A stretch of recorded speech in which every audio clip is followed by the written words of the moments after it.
Planar Prod presents The Attic Monologues, Episode 39, Such Stuff as Dreams Are Made On.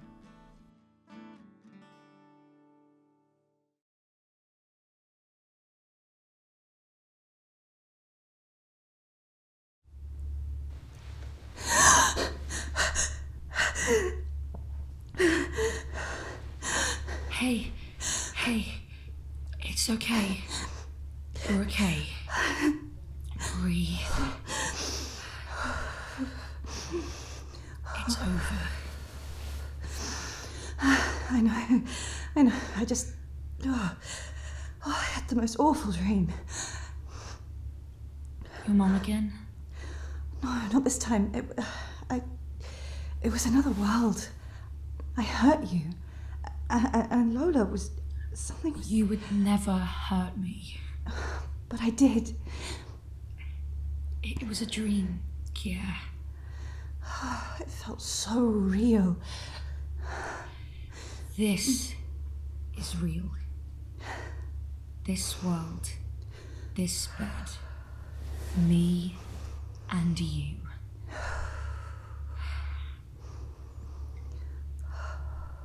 Want to talk about it? No, I'm okay. What time is it?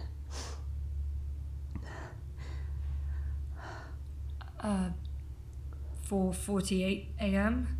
Oh, God. I don't think I'm ready for today. We don't have to go. Not if you don't want. You're literally the queen.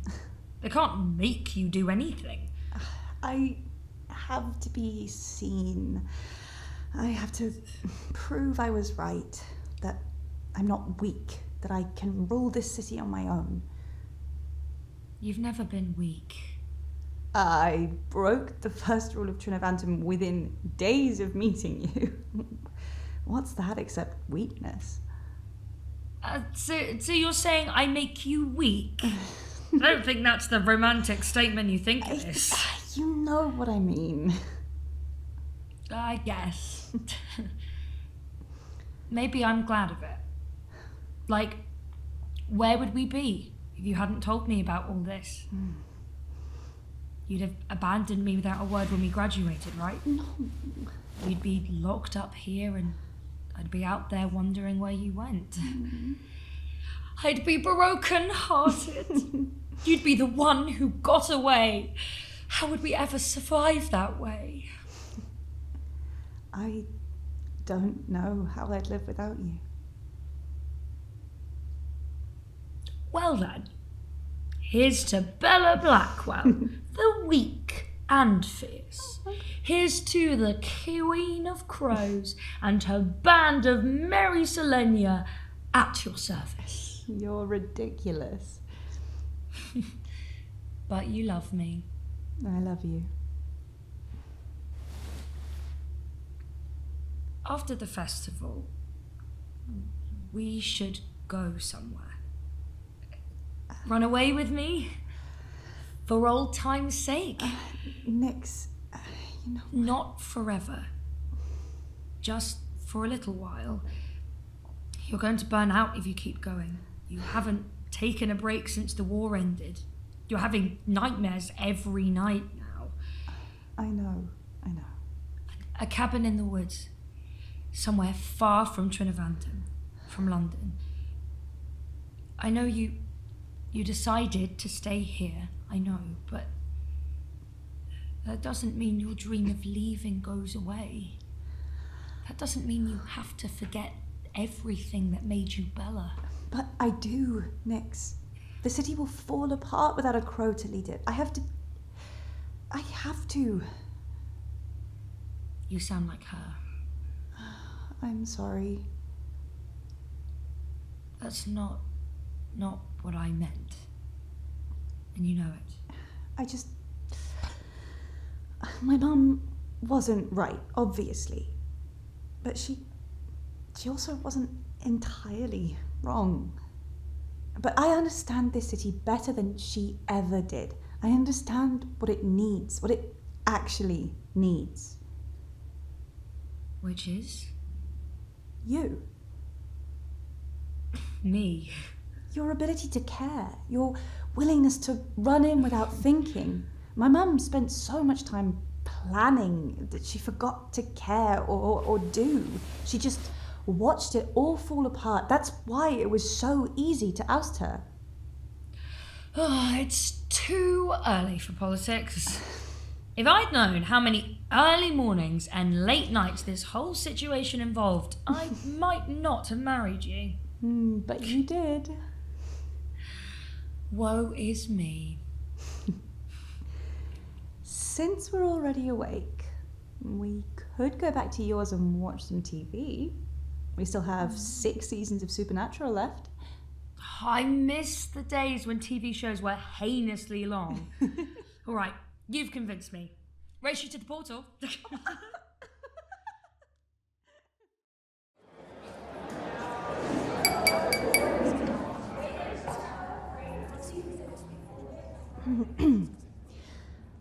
Thank you, everyone, for joining me this morning on our 45th day of government. Every one of you is here because I had reason to trust you on one of the darkest days this city has faced.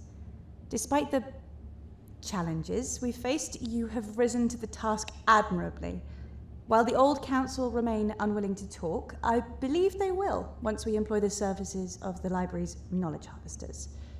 My mother's sympathisers have gone to ground, but I am willing to grant them leniency at this time. I wish, as I know you all do, for this new era of our great city to be focused on community, and this includes forgiveness and open arms. We must be the beacon leading our people away from the void. In this vein, I hope you will join us tonight for the Equinox Ball. Our brilliant new Master of Ceremonies, Lola Brodeur, has worked tirelessly to organise this event, inviting delegates from other fragments. There will be a live band, and vendors from the Raindrop Market will have stalls set up around the hall. This is our public event and is a chance for us as leaders to show the people of Trinivantum that we are dedicated to openness and change. Now, please, enjoy the rest of your day.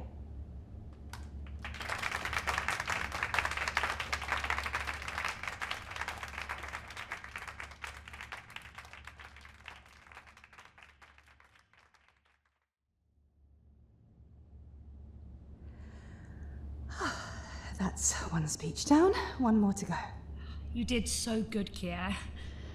Seriously, Bella, where has all this confidence been hiding?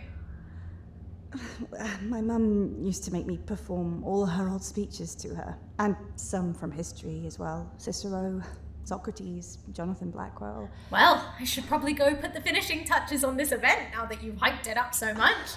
She didn't say anything that isn't true. Maybe this was my true calling all along. You were made for this, I'm certain.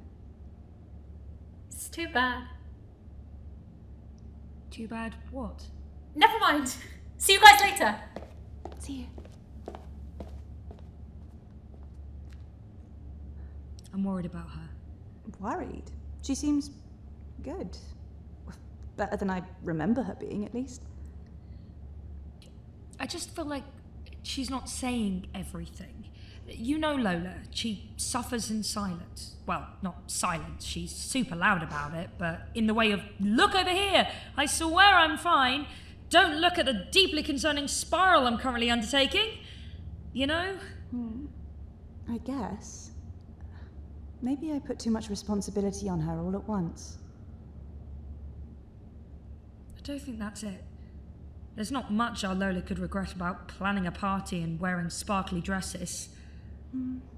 No, we can talk to her about it after tonight. I wouldn't want to ruin all her planning.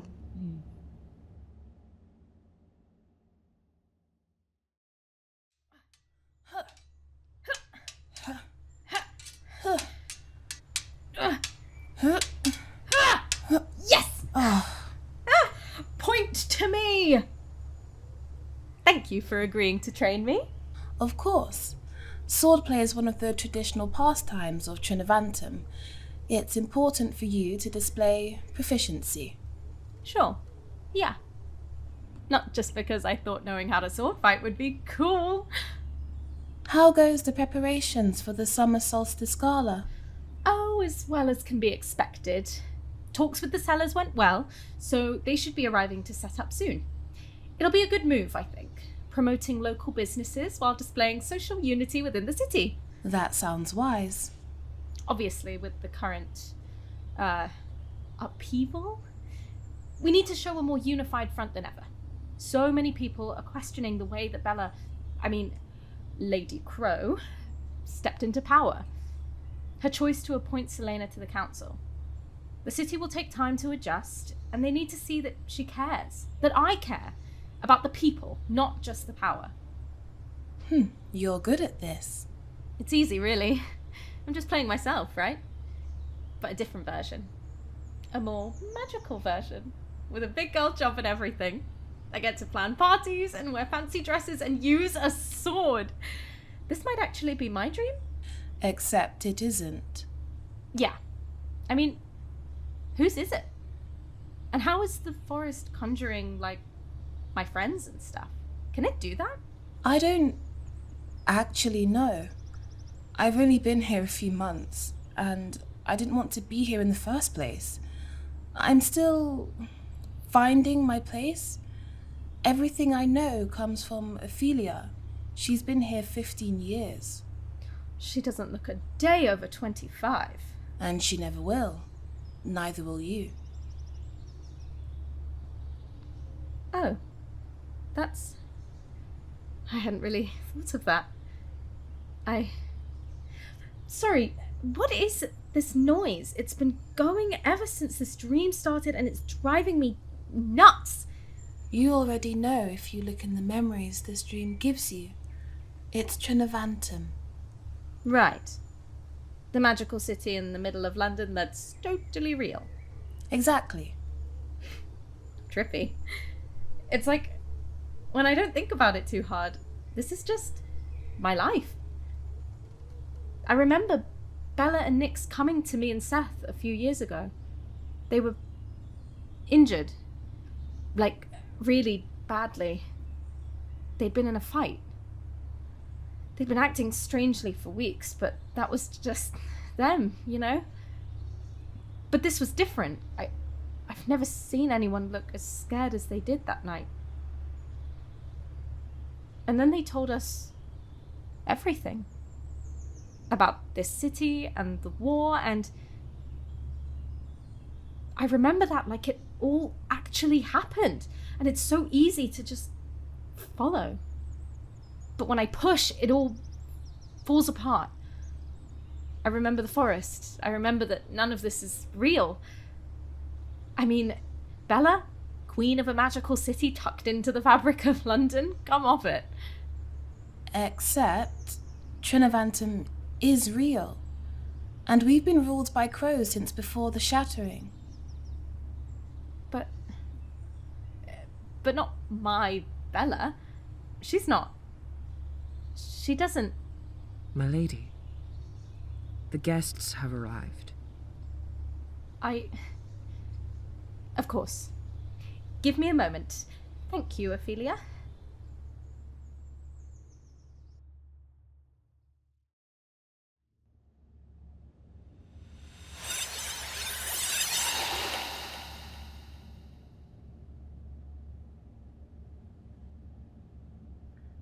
Whoa, this is trippy. Where are we? Brutus Hall. It's the old council building in Trinivantum. Right, the magic secret city you and Bella are apparently royalty for. Exactly. We're gonna talk about that, by the way, once we're out of here. I doubt it'll be an interesting talk. Tell me more about this place. Why are we here? There is not much to say. I burnt this place to the ground years ago. Too much like a castle for my taste. And the throne room? Tacky. Ugh. Some of this is off. The corridors are wider than they were. the ceiling's higher. It's like a memory. Well, Bella went into the forest first, right? And if you burn it down when she was a kid, she'd remember everything as much bigger relative to her. You, sir, are a genius. And we should be highly alarmed if this is Bella's dream. Why? It's Bella. Like, I love her, but she's not exactly dreaming of zombie apocalypses or anything like that. If left to her own devices, I fully believe my niece would dream up far worse. Okay, then. Let's, find them. Find Lola and get out. And I hope the other two aren't too deep into the dream yet.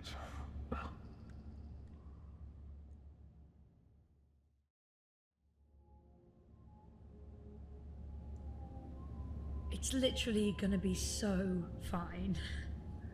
There's hundreds of people out there, Nixie. Like I said, literally fine. You just, imagine them all naked, and then they're not so intimidating. Is that what you do on stage? I used to. It worked every time. Eventually, you kind of just get used to it. Oh, this is weird. What are you wearing? Librarian Entham. Lovely to see you, as always. Elsie, you don't gotta be so formal when it's just us. You can call him Seth. Sorry. What are you talking about? Librarian? We don't have time for this. Uncle Raven? Where have you been? Mum said Your mother says a lot of things. Not anymore. God, if you're... I need to convene the council now you're here. So much has changed. Seth, what's wrong? You look like you've seen a ghost. I don't think I believed this was happening until right now. What was happening? How come you guys don't remember? None of this is real. All of this is a dream. I'm not a librarian. You two currently hate each other because Bella never told you the truth about this place, Nix. Why would you say that? I could never hate Bella, and she told me years ago. In this dream, maybe. This is Bella's fantasy. I didn't do anything. You didn't have to. The forest did it for you. And maybe if you hadn't run off without thinking, we wouldn't be in this funhouse you call a dream. The forest? You mean the bedtime story Mum used to tell me so I wouldn't be sad about my life or the trees would eat me? Dear God, how my sister ever thought she was a good mother. This isn't a dream. This is our lives. How could... We've worked hard to get here, Seth. How can you just dismiss all that? Stop it. I know you want to believe that, Nix, but you don't get to take the easy way out. Not this time. It's not about you, or me, or even Bella. It's about Lola. Lola? She's missing. She's hurting right now, and we came here to save her, and we can't do that if you two are playing make-believe. Lola's just stressed about the party. There is no party. There's nothing. Are you even listening to me? Seth, touch them. What? Just trust me. They need an anchor to the real world. This is the real world. Then you shouldn't be afraid to hold my hand, right? Okay. Good. Now listen to me. This is not real. This is a dream. Lola is dying. Guys? Oh God, I am sorry. This is all my fault. Seth! Oh, thank God someone keeps their head around here. Thank you. Now where the fuck is Lola? She's in the ballroom.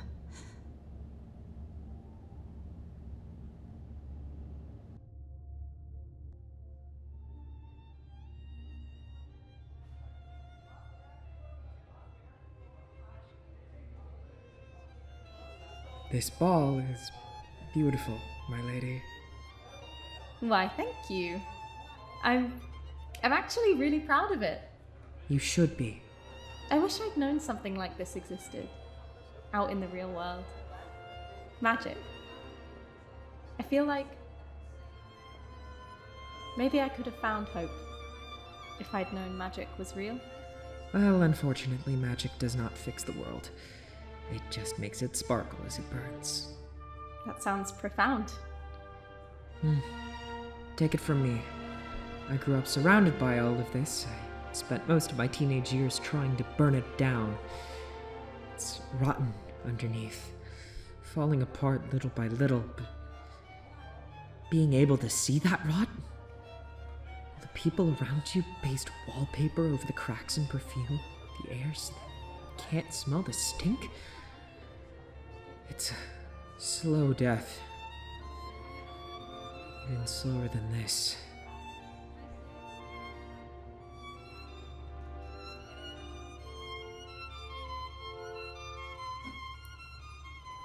By the way, Hester and I were wondering, as you do, and we figured you'd know the answer. Can the forest use people who aren't actually here? Like, could it show me my dad's, for example, or my friends? The forest can only draw on the souls within its body.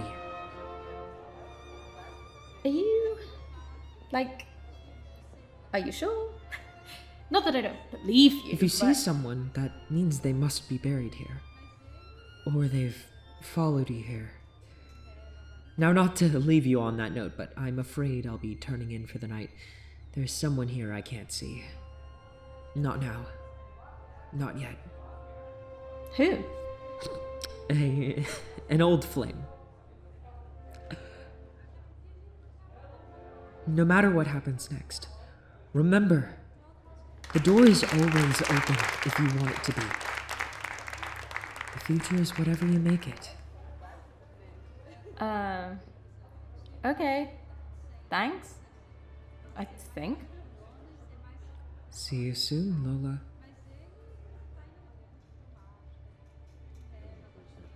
Weird. I need more champagne. Lola!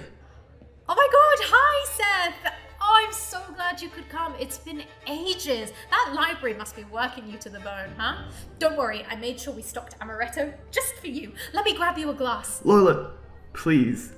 You have to listen to me. I'm listening. Okay, I know this is gonna sound crazy, but none of this is real. I know.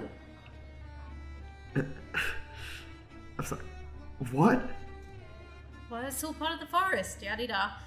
Actually, that reminds me, how are you guys here? And whose dream is this anyway? We followed you here. We saw the signs you left behind and we put them together and we came to get you back. Signs? I didn't leave signs. Wait, what do you mean back? Back, like home. Like, let's get out of here before the big scary forest tries to eat us, maybe? You know, I actually don't think I like this dream anymore. Can we go back to the beach? What? Well, before this, I was sunbathing on Exmouth Beach, having the time of my life, and suddenly I'm dragged into this horror show. Granted, the outfits are gorgeous, and I'm loving the swords, but there's so much blood and death in my memory now, and that goddamn noise is drilling a hole in my skull. You weren't sunbathing. You were dying. Semantics. Who are you, by the way? Guys, I don't think this dream is going to hold much longer. We can argue semantics later. For now, we should really go. Come on, Lola. What? No, I'm fine here. Fine? This isn't real. I heard you the first time. Can't you be happy for me? I found a place for myself. I'm happy here. But you're dying. Out there, in the real world, where it matters. Tell me what's so great about this place that you give up any hope of the future. No, you tell me. What the hell is so exciting about the future?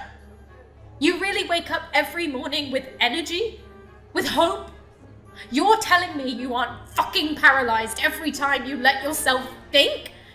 Bella barely leaves the house. Nix drowns themselves in enough alcohol to burn down a city. You bury your head in work. Really?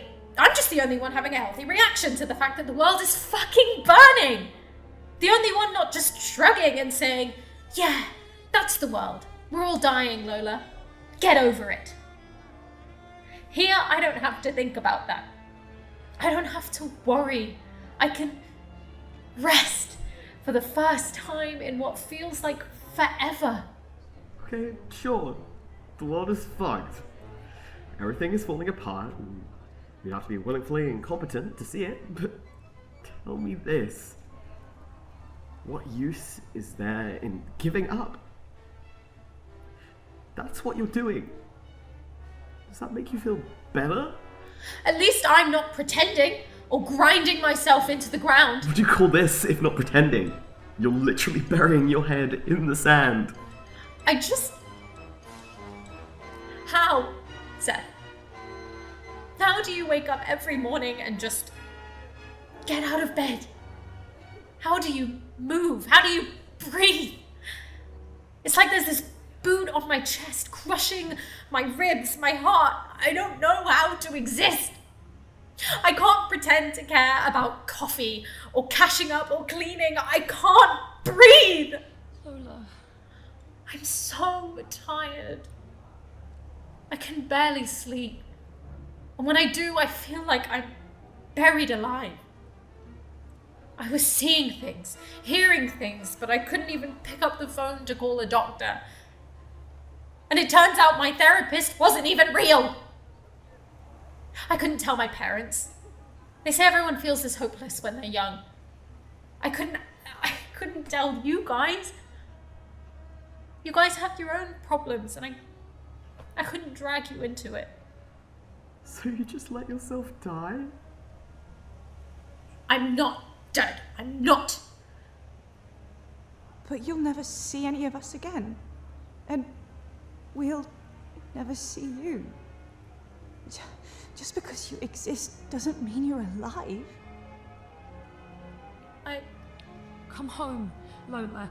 We're all falling apart, but we can do it together. We can live together and remind each other to keep living. You know I get it. I've been where you are, but there's always hope. There's always us together. I know Bella and I haven't been good at showing that recently. But we are. I promise. I don't know how. We'll figure it out. Like Nick said, together. And what about when it all falls apart again? What about when we all start slipping like we always do, and we're all too busy to notice? What's the point in trying when it ends the same way every single time? Listen, if everything really does continue to be awful, you can always come back. Nix, shut up. No, I'm serious. You can always come back here. It's always an option, right? So live today. Wait until tomorrow to bury yourself. Then the next day. Then the next. Sometimes that's the only way to get through. For a while, I had to live from play to play. I booked tickets to shows so far in advance that it kept me tethered. It's super unhealthy for my bank account, but healthier than the alternative, right? But how are you supposed to build a life when you can't even look at the future? Here, the future's already written. I don't have to make decisions or think or... I'm nothing out there. You're not. You're our best friend, and we love you. and we need you to come home. Think of everything you can't have if you shut yourself in here. There's no midnight screenings of Jennifer's body. There's no group chats blowing up at 3 a.m. because Seth has a new situationship and we have to intervene.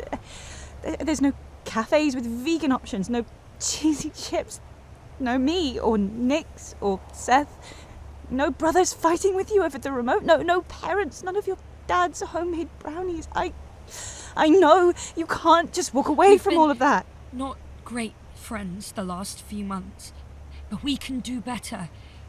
We can try. If you're willing to try too.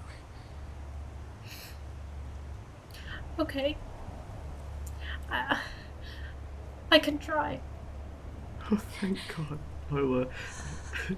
I love you so much. I love you too. Yes, you were wonderful and amazing, and we love you dearly, but how do we even get out of here? Did we think that far ahead? Maybe. If you two hadn't rushed in, we could have. I don't think we have to do anything. Look, it's breaking up on its own. Wait. I should say goodbye to Hester and Ophelia, and I just want them to know that... Who?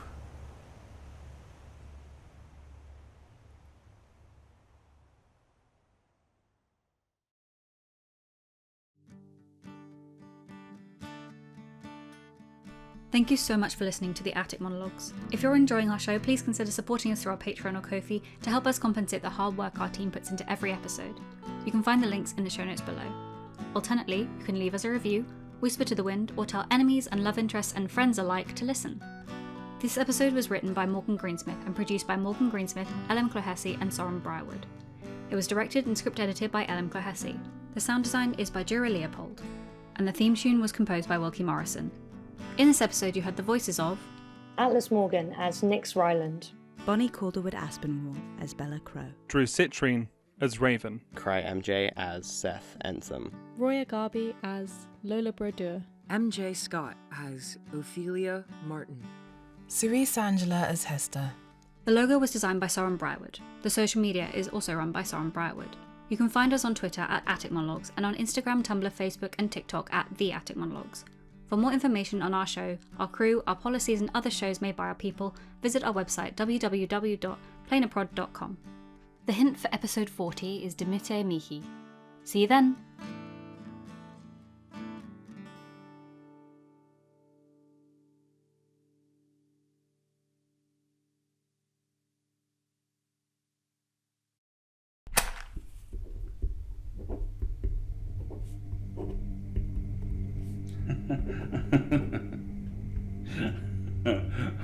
It is laughable that things like that think they can invent a narrative worthy of replacing mine. You see how trivial it all was, I hope, having lived through both. A protagonist with an evil mother she must fight to bring peace to the land. Oh my gods. A love interest there to do nothing except hold her up when things get hard. How dull! How dreadfully predictable! We have all read such a narrative hundreds of times. I suppose it was a comfort for you to not have to be the one driving things forward, to never have to worry about lies or half-truths. You were too busy fighting a war to fall apart as a teenager. You got your so-called happily ever after. It's a nice fantasy, isn't it? If not for my influence, I would not have been surprised to find you following the trees too. You do so love to live in dreams.